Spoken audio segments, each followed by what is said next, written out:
Hi, everybody. I'm David Asman. Thanks for joining us. First up, now, we try to avoid demonizing folks that we don't agree with here on Scoreboard, but we're not going to avoid talking about it when the president and the Speaker of the House demonize folks that we have actually had on Scoreboard. Not the particular folks, but from the same groups.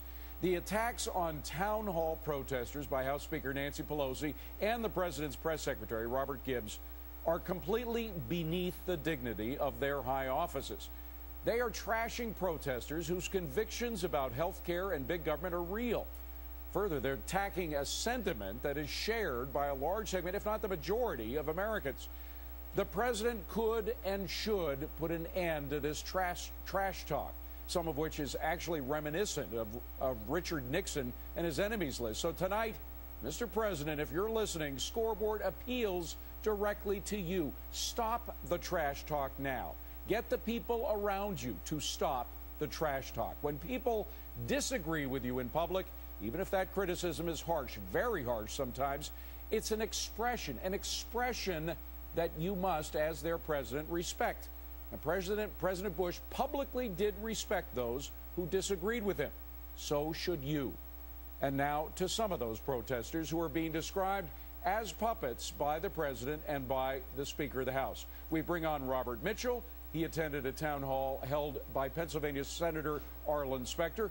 Jason Rink of the Ohio Liberty Council. His groups have been holding rallies against the proposed health care reform as well. And Amy Menifee, she is of Americans for Prosperity. They're a conservative advocacy group accused of instigating some of the town hall disruption. So, Amy, let me begin with you. And I'm going to ask this question of all of you folks. Are you being directed specifically by the Republican Party, being paid by the Republican Party, or some conservative group allied with the Republican Party? No, we actually have 700,000 members across the country, and if the Republican Party were able to pay that many people, I think they'd be in a lot better shape than they probably are right now. Robert Mitchell, how about you? Absolutely not. I'm here on my own free will, expressing my own views that are sincerely held, and I find it deeply offensive that somebody, especially somebody as powerful as the President of the United States, would try to intimidate somebody like me from expressing my First Amendment beliefs about proposed legislation that they're trying to cram down our throats. All right, Jason, how about you? Are you being directed or influenced by others? No. Everything that we've done, we assembled a rally of 8,000 to 10,000 people here in Columbus, Ohio this past Saturday. Was all on the grassroots level. I mean, Facebook and emails is all it took to get people out there, and it's just regular citizens who feel like we've lost our voice in Washington. That's the bottom line. I mean, to understand this thing, all you got to do is read the Bill of Rights and the Declaration of Independence to find out what the American people are feeling. Now, Robert, the Facebook and the other tweets and so forth, the mechanisms by which you gather people for these town halls, are those being directed by somebody from the outside, by the Republican Party or the like? No, absolutely not. I'm affiliated with two grassroots organizations, the Kitchen Table Patriots and the Thomas Jefferson Club. Both of them have just formed up in response basically to the stimulus bill and the tea parties that happened in April. Both of them are being financed by their members, and they're both not doing really well financially as far as that's concerned. I mean, we're all trying to scrape by in order to figure out how to keep our voices heard. I mean, we share information by email and Facebook and trying to figure out where to be and when to be if we can be effective. But to even suggest that the Republican Party, I mean, we don't want the Republican Party's backing at this point on these kinds of issues because we're suspicious of the Republicans as well. Yeah, I hear that very often. But, Amy, I got to tell you, when you hear Pelosi and Robert Gibbs using the same language, it looks like they're the ones that are reading from a planned book, particularly when they talk about AstroTurf. You guys are not grassroots, you're AstroTurf. They both use that expression. Yeah, it's an amazing attack, as the other panelists have said, on real people who are expressing their opinions. They've accused us of taking people around the country in buses to get to their town hall meetings, when in reality it's people who live in the districts who are going to their town hall meetings. And it's like the members of Congress and the president don't want to acknowledge that these are constituents who are very, very upset about the possibility that government could take over their health care. Now, Robert, you were at the Senator Specter meeting, at which Yes. Secretary Sebelius was at as well. That was pretty shocking to me. And you saw on Senator Specter's face the shock, the absolute shock and dismay at being confronted by, it looked like, a majority of people in the room who agreed with your sentiments, not his. Was that the proper description of the way things went? Well, I think in Senator Specter's career, he's answered almost every kind of question and been in almost every kind of environment. So, I mean, for him, he's a professional, and he held himself By the up way, with we're looking dignity. at, excuse me for 1 second, Robert, we're looking at Secretary Sebelius there at that particular town meeting. Go ahead. Yeah, I think Secretary Sebelius, I mean, she was rocked. I think as a former governor, she is just not used to being challenged in the way that that meeting was. And something else about the meeting that I think doesn't wind up getting reported.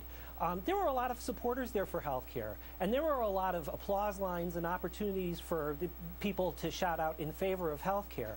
I think a lot of the people like me who were there, I mean, we felt like we had no other alternative but to boo, so it didn't just come off as some photo op where everybody was in favor of health care. Now, I'm not proud that I booed at that. I think it's rude, but that was our only alternative to express ourselves and to counter the people who were there from the unions and who were there from other groups who may or may not have received ACORN funding to help them get there. That's a good point. And we wanted to make ourselves heard. That's it. You know, you bring up a great point, Jason. I'll throw it to you. You know, we have a president who spent his life as a community organizer, organizing people to do what he's complaining that you guys are doing right now, correct? Yeah, and the truth of the matter is that freedom and liberty is in the hearts of all American people, and you don't have to mobilize, you know, some lobby groups to inspire that. In fact, this demonization is only helping to grow our movement. We're planning another rally September 5th in Cincinnati. I want to invite some of these, you know, members of Congress, anybody out there who questions where these people are coming from, out to that event here on September 5th and see what the Ohio Liberty Council is doing, and that we are just a grassroots group of people who are concerned about our children's future. Now, that's Amy, the bottom line. It got pretty nasty when I heard House Speaker Pelosi bring up the swastika that she claims, and we have seen a picture of at least one swastika at one rally, but she sort of used that to depict the nature of these protests. I think we have the clip of where she said that. Let's play it. Do you think there's a legitimate grassroots opposition that's going on, or is this an astroturf type of deal? I think they're astroturf. You be the judge of carrying swastikas and symbols like that to a town meeting on health care. Now, she said carrying swastikas in plural and using the they. I guess she was being all-inclusive there and suggesting that you folks use swastikas as part of your propaganda and campaign. What do you say to her?